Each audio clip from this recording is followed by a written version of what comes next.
ஆய்வினை மேற்கொள்வார் செயல்நிலை ஆய்வு. கூட்டான செயல்நிலை ஆய்வு என்பது பல ஆசிரியர்கள், அதாவது ஒன்றுக்கு மேற்பட்டவர்கள் இந்த செயல்நிலை ஆய்வை வந்து மேற்கொள்வார்கள். இது எங்கெல்லாம் பயன்படுத்தப்படுகிறது என்று பார்த்தீர்கள் என்றால், இந்த பல ஆசிரியர்கள் ஒன்று சேர்ந்து பாடசாலை மட்டம், பல பாடசாலைகள் மட்டத்துல எந்த பாடசாலையில உயர்வான கல்வி மேற்கொள்றது, எங்க அதிகளவான சித்திகள் மேற்கொள்ளப்படுது, எங்க குறைவான சித்தி, என்ன காரணம் இங்க கூடுதலான சித்திக்கும் இங்க குறைவான சித்தியும் என்று அறியறதுக்காக பாடசாலை மட்டங்களிலும் வலய மட்டங்களிலும் மாகாண மட்டங்களிலும் இந்த பல ஆசிரியர்கள் ஒன்று சேர்ந்து இந்த செயல்நிலை ஆய்வு என்ன செய்வாங்க, நடைமுறைப்படுத்துவார்கள்.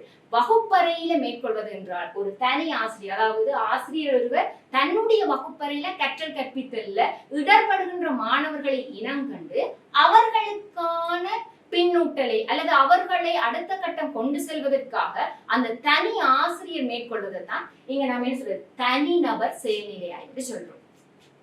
அடுத்தது கல்வியில் செயல்நிலை ஆய்வினுடைய இயல்புகள். எவ்வாறு இந்த செயல்நிலை ஆய்வுடைய இயல்பு கல்வியில உள்ளது என்று பார்த்தீர்கள் என்றால், பிரச்சனையை தீர்க்கின்ற வழிமுறையும் ஆசிரியராலேயே தீர்மானிக்கப்படுகிறது. அப்ப இந்த இதுக்கான தீர்வு வந்து யார் தீர்மானிக்கிறார் என்றால், அந்த செயல்நிலை ஆய்வினை முன்னெடுக்கிற ஆசிரியர் தான் இதற்கான தீர்வினை வந்து மேற்கொள்கின்றார். அடுத்த பாருங்க, நிகழ்ச்சி போக்கானது. அப்ப இறுக்கமான கட்டமைப்பு இது மாதிரிதான் செய்யணும், இதுக்குள்ளதான் நீங்க செய்யணும் அப்படி என்றால் ஒரு நிகழ்ச்சி தன்மையாக இருக்கும். அடுத்தது ஆசிரியரை நடைமுறைப்படுத்து. அப்ப இது அந்த ஆய்வுக்கான தீர்வு, அதை என்ன பிரச்சனைன்னு கண்டுபிடிச்சு அதனை நடைமுறைப்படுத்துறதுக்கு ஒரு நபர் தேவையில்லை. யார் அந்த பிரச்சனையை கண்டுபிடித்தாரோ அவரை என்ன செய்ய போறார், அதை அந்த இடத்துல பிரயோகிக்க போறார் அல்லது நடைமுறைப்படுத்த போறார். அடுத்த பாருங்க, மாற்றங்கள் அல்லது மேம்பாடுகள் ஆசிரியராலேயே கவனித்து கணிக்கப்படுகிறது. அப்ப அந்த பிரச்சனைக்கு அல்லது அதனை மேம்படுத்துவதற்கான தீர்வை ஆசிரியர் என்ன செய்யறார், கவனிச்சு அவர் தான் அதனை அடுத்த கட்டம் இன்னும் கொஞ்சம் மேலதிகமா செய்யணும், இல்லை இன்னும் சில மாற்றங்களை நான் என்னுடைய செயற்பாட்டுல மேற்கொள்ளணும் என்று அவர் அவதானித்ததை வச்சு என்ன செய்யறார், மேம்படுத்துறார். அடுத்தது இது சுழற்சி தன்மை செயல்முறைக்கு உட்பட்டது. நான் ஆரம்பத்தில் சொல்லியிருந்தேன், இந்த செயல்நிலை ஆய்வு என்றாலே சுழற்சி தன்மையை கொண்டதாக இருக்கும். நேர்கோட்டு வடிவம் அல்ல, இது ஒரு சுழற்சியாக மேற்கொள்ளப்படுது. அடுத்தது ஆய்வாளரும் ஆய்வுக்குட்படுத்தப்படுபவரும் ஆசிரியரே ஆவார். சரியோ? அப்ப இந்த ஆய்வாளர் என்ன பிரச்சனைன்னு கண்டுபிடிச்சதும் அதனை நடைமுறைப்படுத்துகின்ற நபரும் வந்து இந்த ஆசிரியர் தான். அடுத்தது பிரதிபலிப்பை அடிப்படையாக கொண்டவை. நான் சொல்லியிருந்தேன், இந்த செயல்நிலை ஆய்வை வந்து எவ்வாறு பிரச்சனையை கண்டறிவது என்பது ஆசிரியருடைய சுய மதிப்பீடான பிரதிபலிப்பு குறிப்பை மையமாக கொண்டு மாத்திரம்தான் இந்த செயல்நிலை ஆய்வை நடைமுறைப்படுத்த முடியும்.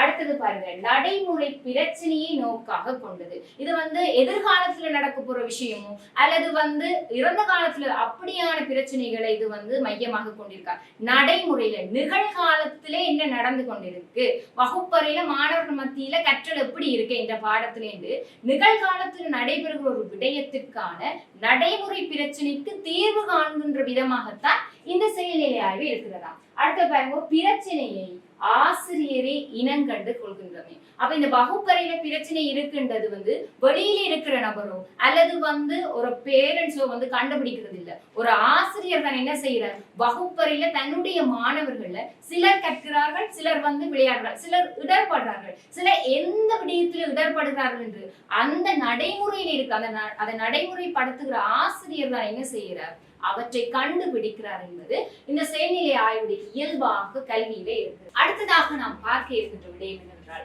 ஆசிரியரும் செயல்நிலை ஆய்வு வகைபாகமும். ஆசிரியரும் செயல்நிலை ஆய்வினுடைய வகைபாகம் எவ்வாறு இருக்கிறது என்றால், இது 7 படிமுறைகள்ல வந்து இந்த செயற்பாடு மேற்கொள்ளப்படுகின்றது. முதலாவதாக பிரச்சனையை இனங்காண்பவர், அதாவது வகுப்பறை சூழலிலே ஏற்படுகின்ற பிரச்சனையை இந்த ஆசிரியர் தான் அவருடைய வகைபாகத்திலே என்ன செய்கின்றார், பிரச்சனையை வந்து இனம் காணுகின்றார் படி 1. இரண்டாவதாக திட்டமிடுபவர். ஆசிரியர் வகுப்பறையிலே மேற்கொண்ட, அதாவது வகுப்பறையிலே ஆசிரியர் ஒருவர் இனங்கண்ட பிரச்சனைக்கான தீர்வினை அவ்விடத்திலே திட்டமிடுகின்றார். எவ்வாறு அந்த பிரச்சனைக்கு தீர்வு காண்பது, எவ்வாறு இதற்கான நடைமுறைப்படுத்தலாம் என்று பல்வேறு விதங்களில் ஆசிரியர் அவ்விடத்தில் திட்டமிடுகின்ற நபராக மாறுகின்றார். படிமுறை 3 செயற்படுத்துபவர்.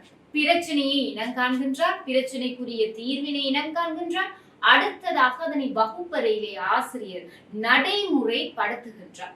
படிமுறை 3 அவதானிக்கின்றார். எவ்வாறு என்றால், வகுப்பறையிலே தன்னுடைய தீர்வாக நடைமுறைப்படுத்திய விடயத்திலே தன்னுடைய பிரச்சனைக்கு தீர்வு அங்கு மாற்றப்பட்டிருக்கின்றதா, அல்லது பிரச்சனை இன்னுமே அதே நிலையில் இருக்கின்றதா என்று ஆசிரியர் அவ்விடத்திலே அவதானிக்கின்றார்.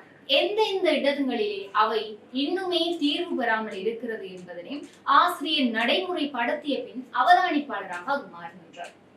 அடுத்ததாக படிமுறை 5 பகுப்பாய்வு செய்பவர். பிரச்சனையை அவதானித்ததன் பின்னர் அந்த பிரச்சனைக்கான முழுமையான தீர்வு கிடைத்திருக்கின்றதா, எங்கெங்கெல்லாம் அந்த பிரச்சனைகள் தொடருகின்றது, எவ்வாறெல்லாம் அதனை இன்னும் மாற்றம் செய்ய வேண்டும் என்று ஆசிரியர் அந்த பிரச்சனைக்கான தீர்வினை பகுப்பாய்வு செய்கின்றார்.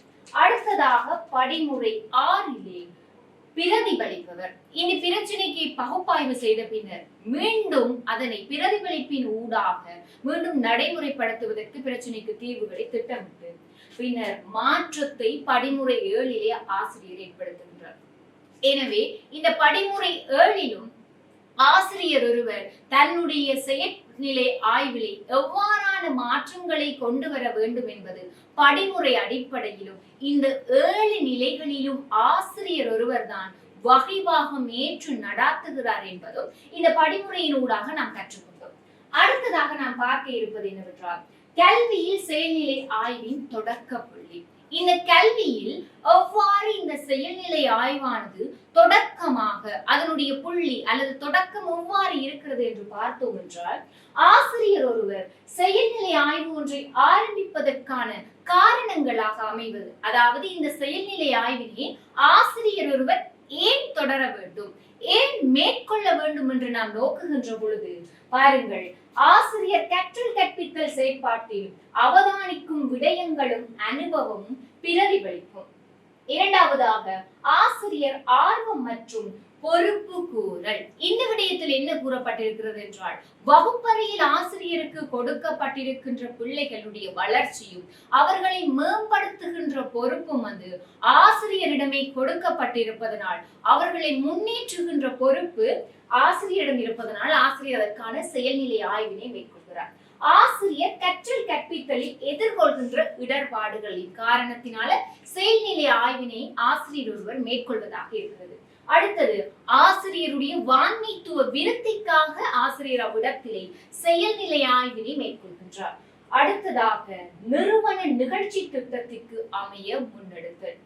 பட்ட கற்கையில் பகுதி தேவையை நிறைவு செய்ய, அதாவது பட்ட கல்வி என்பது அதாவது உயர் கல்வியினை மேற்கொள்ளுகின்ற பொழுது அவ்விடத்திலே செயல்நிலை ஆய்வு என்பது அவர்களுக்கு மிக முக்கியமான ஒரு விடயமாக இருப்பதனால் அடுத்த கட்டம் அந்த கல்வியில் தொடர்வதற்கு இந்த செயல்நிலை ஆய்வு நிறைவு செய்ய வேண்டியது அவசியமாக இருக்கிறது. எனவே ஆசிரியர் ஒருவர் இந்த செயல்நிலை ஆய்வினை மேற்கொள்வதற்கான தொடக்க புள்ளிகளாக இவை அனைத்தும் இருக்கின்றது. எனவே இந்த கலந்துரையாடலிலே நாம் ஆய்வு என்றால் என்ன என்றும், ஆய்வினுடைய எண்ணக்கரு என்பதும், அடுத்ததாக ஆய்வினுடைய வகைகள், அவற்றினுடைய வேறுபாடுகள், அவற்றில் மிக முக்கியமான ஒன்றான செயல்நிலை ஆய்வு, ஏனைய ஆய்விலிருந்து செயல்நிலை ஆய்வு எவ்வாறு மாற்றம் பெறுகிறது என்று பல விடயங்களை நாம் கற்றுக்கொண்டோம். எனவே உங்களுக்கு தெளிவு பெற்றிருக்கும் ஆய்வும் செயல்நிலை ஆய்வினுடைய அறிமுகத்தின் ஊடாக நீங்கள் பல்வேறு விதங்களில் பல விடயங்களை கற்றிருப்பீர்கள் காணொலியின் ஊடாக.